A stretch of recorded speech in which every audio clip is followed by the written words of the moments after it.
在娃哈哈的商业版图中，有一个女人特别奇怪，她不是宗氏家族成员，却一路升至娃哈哈多家子公司高管。离开娃哈哈11年后，仍是娃哈哈集团的董事。这个女人就是杜建英。公开的资料表示，杜建英1966年1月出生于杭州，1984年从杭州高级中学考入浙江大学光学仪器工程系，1988年毕业后进入杭州医用光学仪器厂。1991年，当时的娃哈哈已经靠娃哈哈营养液，销售额已经达到1亿元。于是娃哈哈开始了第一次大规模的招聘工作。宗庆后收到了20多份应聘的简历，杜建英就是其中之一。已在杭州医用光学仪器厂工作了3年的杜建英，虽然专业对口，但没活干，2/3的时间都在看报嗑瓜子，所以想冲出铁饭碗体制，看看外面的世界。当时的宗庆后其实更希望招收一些质检、科研、市场方面的人才。杜建英所学专业和娃哈哈当时的需要并不是很匹配，但求贤若渴的宗庆后为了表达诚意，还是把投了履历的20来个人拉过来，听听大家的意见。这是杜建英第一次见到宗庆后，只见宗庆后穿着圆领汗衫、拖鞋，专注的听大家热火朝天的讨论。一个年销售额已突破1亿元的经理，却如此接地气，这让从国营厂出来的杜建英一下子喜欢上了这种轻松、亲和的环境。几天后，宗庆后亲自给杜建英打电话说，有个很紧要的项目要你马上过来，10天之内能不能到？刚才大家看到的这位女士，就是娃哈哈曾经的高管杜建英。这几天她成为了街头巷尾热议的人物啊，因为她被认为是宗庆后其他3个孩子的母亲。现在在香港和杭州两地正在上演一场娃哈哈集团创始人宗庆后的遗产争夺战。很多网友戏称剧情比电视剧还要精彩。2025年7月，被外界认为是宗庆后唯一子女的宗馥莉，突然被3名自称是同父异母的弟妹起诉到了香港法庭。他们要求冻结宗馥莉名下汇丰银行账户内的18亿美元资产。这背后就涉及的总计是21亿美元的家族信托争夺战。这个消息一出，彻底颠覆了公众对宗庆后这位不写首富的认知。此前外界一直认为宗馥莉可是宗庆后的独生女现在怎么就突然冒出了3个美国籍的同父异母的兄弟姐妹，要和他争夺价值数百亿人民币的家族财产？大家好，我是大王。我是小汪，今天我们就讲讲娃哈哈创始人宗庆后的遗产争夺战。这个故事的剧情之复杂，金额之巨大，既让大家觉得豪门宫斗的精彩程度从不让人失望，也会颠覆你对这位不写首富的曾经认知。我们先来看看宗庆后生前的人设。这位3度登顶中国首富的企业家，在公众眼中简直就是商界的圣人。他每年个人消费不超过5万人民币，办公室面积不足50平方米，被媒体亲切地称为不写首富。还有媒体报道说他从一而终，没有任何的绯闻，甚至还有很多小作文描述他如何的专一曾经有媒体采访他的原配夫人，在原配的口中，那也是对宗庆后称赞有加，说他对企业是如何的艰辛付出，以及对他的心疼。您的家人其实是几乎没有在媒体里面曝过光，但是我们这次我们的编导非常有幸的采访到了您的夫人。她以前不是我们家里的某一个成员，而是属于娃哈哈的，属于这个集团公司的这个老子。反正我觉得他因为是老大，然后他们家里呢也不太关注他，我觉得他蛮同情这个观念是主要的。因为我觉得他这么多年没关爱家里面，因为他最大，父母也不把他当什么。他在农村的时候，有时候我们家里面还给你寄点东西逢年过节带点烧一点什么吃的东西，他们家里几乎没有。所以我觉得他失去的爱太多，我应该照顾他，我应该来从这方面给他一些关爱。所以我每次有时候在工作当中这10几年20几年来，我都想到这一点，看到他那个样我就心软了。觉得有时候争执也蛮多的所以我觉得我一直是这么多年来，不管他今后变成什么样，反正这一点我还是不变。我觉得他有时候也蛮可怜的。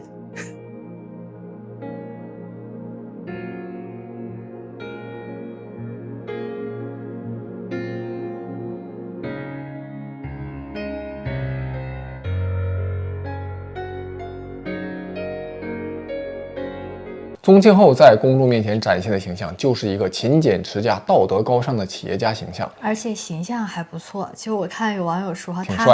他和这个百度的李彦宏算是 CEO 里面难得比较帅的。对。他你看平时穿着又非常朴素，行事又低调，对员工和社会又都有责任感，这种人设在中国的商业环境中，其实也不太常见哈，也让他就获得了非常广泛的尊重和赞誉。喝水只喝娃哈哈，不要问我为什么。水我只喝娃哈哈。你家吃饭就喝农夫山泉啊？白养狼的水这也能喝？以后不喝这玩意啊。农夫山泉有点甜。我天！别人我不管啊，以后我只喝娃哈哈。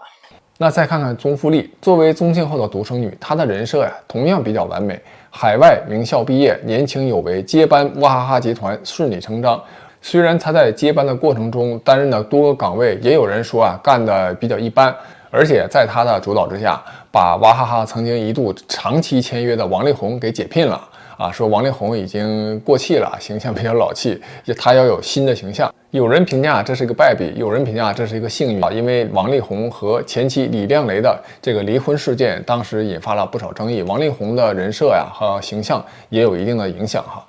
我刚想说，我小时候看的娃哈哈的广告，基本上全都是王力宏的。对，而且那个时候王力宏真的是有点横空出世的感觉，就确实在年轻人当中特别受欢迎，特别火。那时候就是一个白马王子哈。那在2025年的5月28号，宗馥莉就正式接任了父亲，成为了娃哈哈的法人代表、董事长和总经理、首席执行官，成为这个饮料帝国的新掌门人哈。在公众的印象中，这就是一个标准的富二代接班故事。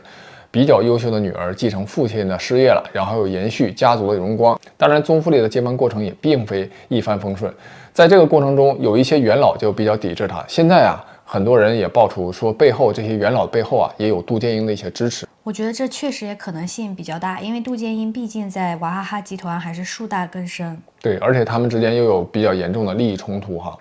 那宗馥莉其实本人也算争气，在管理宏盛集团的时候呢，算是表现比较出色，这个是娃哈哈产业链上的重要一环哈。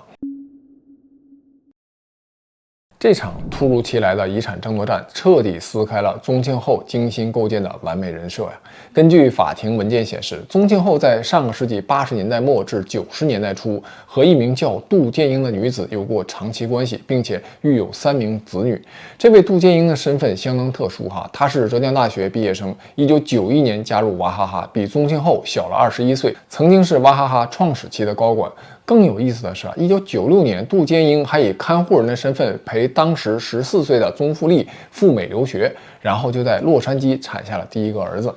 你可以想象一下这个场景，杜建英以宗馥莉看护人的身份去美国，结果又在美国生下了宗庆后的儿子。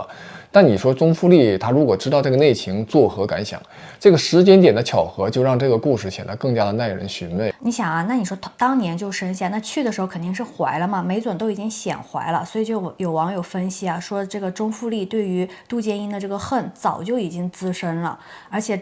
杜建英呢，就是这个机会还给自己的孩子弄了一个美国国籍嘛。那起诉宗馥莉的这3个同父异母的兄弟姐妹分别是长子宗继昌，生于1989年，次女宗杰莉出生于1998年，幼子宗继盛出生于2017年。3个人都是美国籍，都在美国生活。他们从事的行业也各自不同，宗继昌搞金融投资，宗杰莉经营跨境电商。从这里面这2个儿子的名字宗继昌、宗继盛，也能感觉出来钟老爷子对这2个非婚生的儿子还是相当喜爱的呀，特别希望他继承自己的家业呀。对，你看他继续繁荣昌盛。次女他就没有说宗继什么什么哈，所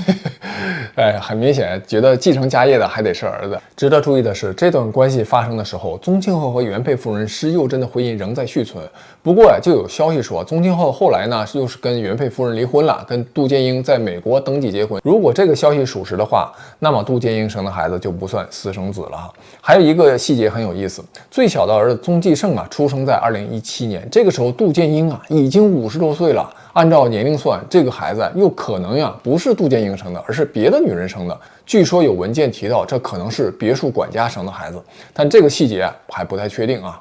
而且第3个小儿子出生的时候，钟老已经72岁了。我们再来看看娃哈哈前高管，现在是三杰投资集团创始人杜建英在教育领域的捐赠和他个人的财富情况。杜建英1966年出生于杭州，1988年毕业于浙江大学光电工程专业。你想那个时候浙江大学的毕业生那绝对是人中的精英。1991年的时候，他加入了娃哈哈，还曾经担任集团的党委书记和核心的管理层，负责对外的投资、进出口业务和信息化建设等等业务。2010年的时候，他就创办了三杰投资集团，涉及生物医疗、新能源、新材料等等多个行业参与投资了像什么中芯科技、天元宠物以及东软医疗等多家上市或者准上市公司。通过旗下的这个产业布局，他在商业领域确实积累了丰富的资产。同时，他在娃哈哈的体系和关联的公司中，仍旧担任了多家子公司的董事。在教育慈善方面，杜建英自2014年起就个人出资创办了娃哈哈双语学校、外籍人员子女学校以及培训中心，并在2018年通过三杰教育基金会支持这些机构持续发展。同在2018年，他还向马云的这个西湖大学捐款1个亿，成为了这个创始的捐赠人之一，并且担任荣誉等董事2020年的时候，他又在美国创办了纽英创新学院。2022年，他还为母校浙江大学分别设立了这个数学高等研究院杜建英讲席教授基金和光电科学与工程学院教育基金，支持这个教学和科研工作虽然官方没有公布他具体的净资产的数字，但从这个投资版图和多重的这个股权来看，他的财富规模至少有数十亿的级别他不仅仅是娃哈哈体系内的重要的持股人，还通过三杰投资集团在医药健康科技领域有这个广泛的布局。就算他不去争夺这21亿美元，已经足够过得非常好了。而且你看他这个投资版图，就包括向西湖大学捐款，就能看出来杜建英可是比宗馥莉来说要更加的精明和成熟毕竟年龄也大得多。通过西湖大学还跟马云打上界了，就比较善于经营这个人脉和网络。所以在这场争夺战之中杜建英的赢面是非常大的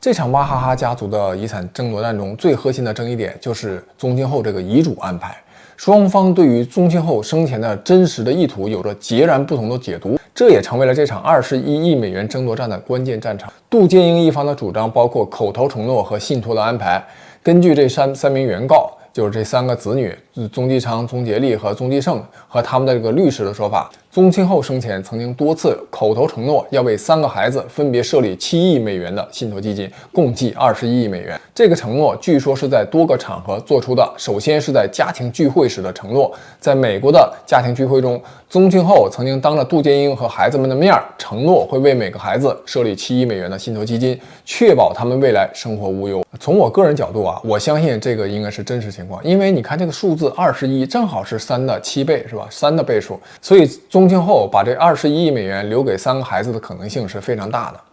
我倒还是从名字的角度出发，就是宗老既然给2个儿子取名叫钟继昌和钟继胜，想必他还是比较看重的。对，至于给他们分多少金额，现在还不能准确知道他的真实意图，但我觉得肯定是会分的。对，就肯定要这个儿子来继承他的家产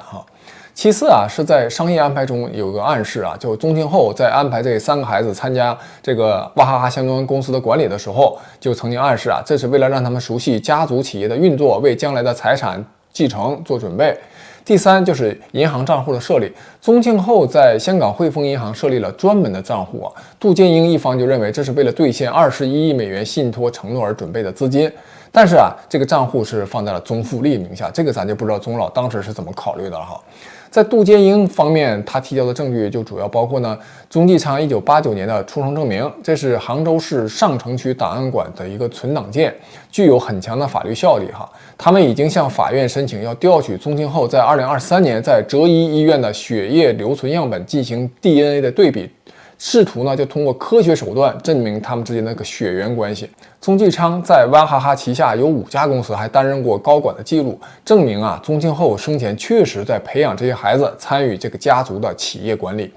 我们再来看看宗馥莉一方的反驳。宗馥莉也不示弱他提交了宗庆后生前签署的遗嘱的副本，明确写明所有的境外资产由宗馥莉独自继承。宗馥莉这个法律团队提供的遗嘱内容主要包括说明确继承人指定是宗馥莉，遗嘱中明确写宗馥莉就是唯一的法定继承人，所有的境外资产都由他继承。娃哈哈集团的股权安排遗嘱中也详细规定了，说娃哈哈集团股权的这个传承安排，宗馥莉拥有完全的控制权，包括房产投资等等其他资产的所有的这个具体分配方案。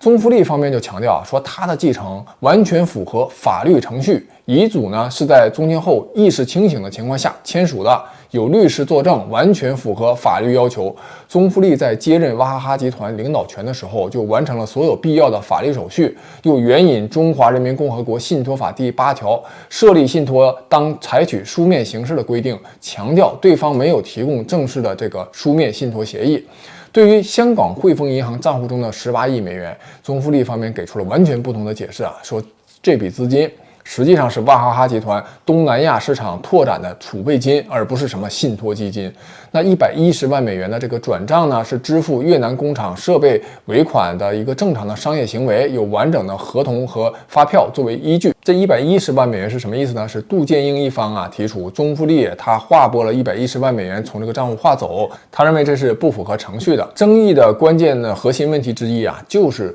宗庆后生前的这个口头承诺是否具有法律的效应。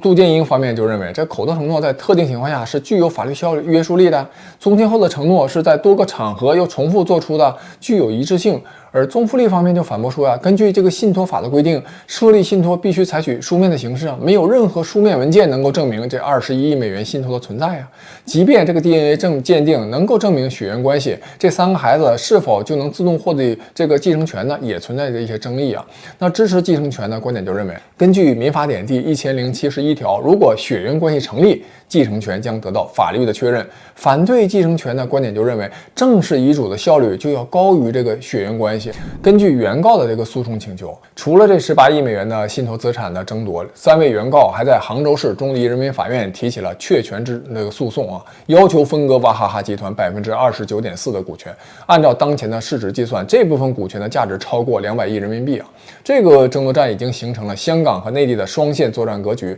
香港的法庭主要审理信托的纠纷，聚焦于这个18亿美元资产的冻结申请；内地的法院就处理这个股权的分割问题。两地法院需要分别依据不同的法律体系来进行裁决，结果可能又会因为这个司法的协作程度呢不同，又发生一些冲突其实就像你刚才提到的，民法典现在它已经规定了非婚生的子女跟婚生的子女享有同等的继承权。对，其实这个法律规定之后可能还没有说是像这种巨富来分割财产的案例。钟老这可能也是第一例了，知名的企业家，然后中国的顶级富豪，所以很多人呢也非常关注这个案子，它最后到底会是一个怎么样的一个结局。如果说真的给这3个非婚生的子女给他们分了这个大额的遗产，我想这可能就是更多这个年轻的女性这就有点跃跃欲试了，对，傍大款，这就彻底没有后顾之忧了。哪怕不结婚，哪怕婚外有些私生子，是吧？偷摸在外边生个孩子。从另一个角度看就宗馥莉他可能早就知道这3个弟妹的存在。有分析人士就指出这个宗馥莉此前的一系列动作，可能就是因为预见到这场争夺战而进行了提前的布局。比如宗馥莉上任之后就迅速启动了内部改革，被外界称为洪盛化策略。他就将娃哈哈原有的工厂体系去中心化，把这个生产任务外包给第三方代工厂。截至2025年初，娃哈哈已经关停了18家自有工厂，将主要的生产任务外包给了金麦郎、志超等等17家代工厂这种做法和宗庆后自产自销、自控质量的这种经营哲学是完全相悖的，就引发了很大的争议。更激进的是，宗馥莉还进行了大规模的高层换血，多名服务30年以上的资深员工被清退，就包括曾被视为宗庆后影子夫人的集团元老杜建英。这就是前面我讲的宗馥莉和元老之间产生的一系列的争斗。宗馥莉还曾经一度辞任 CEO， 直到在政府的这个协调之下，他才就重新返回这个岗位舆论就认为宗馥莉这么做就是为了清洗旧部，意图建立新的权力格局。而与此同时，宗馥莉掌控的这个鸿盛集团就在加速的扩张，先后在广东的河源、湖北的武汉等地投资新建生产基地。更值得关注的是，目前娃哈哈系列产品的主要销售渠道已经逐步向鸿盛集团旗下的控股公司来进行集中了。有内部人士透露说从2025年开始，相关的销售利润已经直接就归属宏盛集团旗下公司。这种操作手法非常明显，中富力就是将娃哈哈的这个核心的资产和盈利能力要转移到自己完全掌控的宏盛集团名下。如果真的将来要分割娃哈哈的股权，那么空壳化的娃哈哈股权价值也就会大大降低。看到这里，很多人就会问，无论是杜建英还是宗馥莉，他们都已经这么有钱了，一辈子都花不完。虽然这些兄弟姐妹不是同母所生，也有同父的这个血缘情谊啊，为什么还要搞那么难看，争夺那么激烈？现在就已经很多人就说了，你把这件事儿都搞到台面上去了，就不怕调查这21亿美元是怎么搞到香港去的？甚至把宗庆后之前的这个人设都有影响，那干嘛不底下就协商友好解决呢？首先你看这杜建英确实很有钱，但是和宗馥莉的这个财富量级绝对不是一个水准的。杜建英充其量几十亿，现在看宗馥莉就有1000亿的身价，所以这21亿美元对于杜建英来说，可能意味着身价会增长几倍。而且宗庆后的儿子又是他生的，那有3个子女，按理应该多分家产呢。所以杜建英是一定要去争这笔钱，这没啥疑问。而且他一定要争的不只是21亿美元，还有那杭州的200亿，可能还有更多的也许计划的就是按照人头来进行分配，也就是说他的3个孩子尽量能不能争取到3/4呢？而且这21亿美元已经是一个天文数字了根据福布斯的公开资料显示在美国总身价超过10亿美金的全美国只有1000多个人。注意这还是总身价，不是现金。那如果能拿出10亿美金现金来做信托，在美国估计数量不会超过100个。这么庞大的一个资本规模实在是太恐怖了，就只能感慨这娃哈哈的实力真的是太强大了。那中国人喝了多少娃哈哈的水呀？对，人口众多是吧？我们以后只喝娃哈哈，我们的客户来了也统一喝娃哈哈。此前他们肯定已经通过各种协商，显然现在是已经协商不下去了。而宗馥莉应该是加快了对这21亿美元的划拨使用，也许就是想尽快清空这个账户，这也让杜建英不得不尽快诉诸法律来解决。我觉得对宗馥莉来说，其实这21亿美元也并不是多了不起的一个数字，应该只是他名下财产的1/10甚至1/20。宗馥莉应该知道这3个子女确确实实是他的同父异母的兄弟姐妹，但是呢，他就不愿意承认这个信托，应该就是多年来对于父亲在外面又有多名子女这件事儿，应该是有怨气在心里的。这股怨气也许是对母亲的抱不平，也许是因为那3位同父异母的弟弟妹妹就分走了父亲的爱和关注。也许对于他来说，这是一个双重的背叛，那么他自然就不愿意让杜建英这样的外人去争夺哪怕1分1毫的财产。对，而且钟馥莉到现在都没有结婚，也没有生子，没有恋爱，就有很多人说她可能就是因为受了父亲亲眼目睹父亲的这种感情生活混乱多名女人就觉得对家庭的生活也没有向往了，也不抱有这个信心。我想这也是为什么他对另外3个同父异母的子女就可能就是确实有那种恨意。那说到这儿，我得插一句，宗馥莉那也是一个人设，据说她实际上已经结过婚，而且生育有子女这些信息前一段时间也是传得沸沸扬扬，不知真假。其实不止宗庆后一家，一些富一代的这些民营企业家都有类似的问题他们在处理家庭关系和财富传承时候，就往往采用这种暗箱操作，因为就不想告诉大家有非婚生的子女，结果就容易留下无穷的后患。那些老钱的富豪家族往往都有明确的这个家族的治理结构和提前公开的安排，哪怕是对私生子，也都会提前通过律师团队做好明确的安排，就往往不会出现这种混乱的局面。基于目前的法律争议和双方的证据，这场遗产争夺战可能出现以下几种结果。第一种结果是杜建英方面胜诉，如果 DNA 鉴定证明血缘关系，而且法院认定宗庆后的口头承诺具有法律效应，那么3个孩子将获得21亿美元中的大部分资金，没有啥疑问。娃哈哈集团的这个股权结构有可能发生重大变化，宗馥莉的控制权将受到严重的冲击。不过宗馥莉刚才我讲过，他已经做了相对的预案即便娃哈哈的股权发生重大变化，但是娃哈哈的实际资产估计宗馥莉还是掌握在他的手里。第二种情况是宗馥莉方面胜诉，如果法院认定正式的遗嘱的效率高于其他的争议，那么宗馥莉将继续完全拥有继承权，18亿美元资产将继续用于这个企业的经营。营，3个孩子就有可能获得一些象征性的一些补偿哈，估计就几亿美元了不起了。第3种情况啊，就是和解协商，考虑到这个争议的复杂性和企业稳定的需要，双方可能啊最终还是会选择和解。宗馥莉呢保持企业的控制权，给予3个孩子一定的经济补偿，建立新的这个家族的治理结构，平衡各方面的利益。从目前的情况来看，我个人倾向于认为杜坚英这3名同父异母的弟弟妹妹会获得20亿美元的大部分。原因很简单，一方面这血缘关系应该会很顺利的得到确认，另一方面啊，这原告还对宗馥莉的那份遗嘱啊在提出质疑。这其实也不难理解哈，你看宗庆后这样的一个老一辈的企业家，他们对儿子肯定很重视的，再加上刚才你也讲了，这个名字都体现得出来嘛，要继承是吧？从他的真实意愿来讲，大概率不可能啊，只是把遗产就要留给大女儿，不给婚外生的这3个子女任何遗产，这可能性太低了。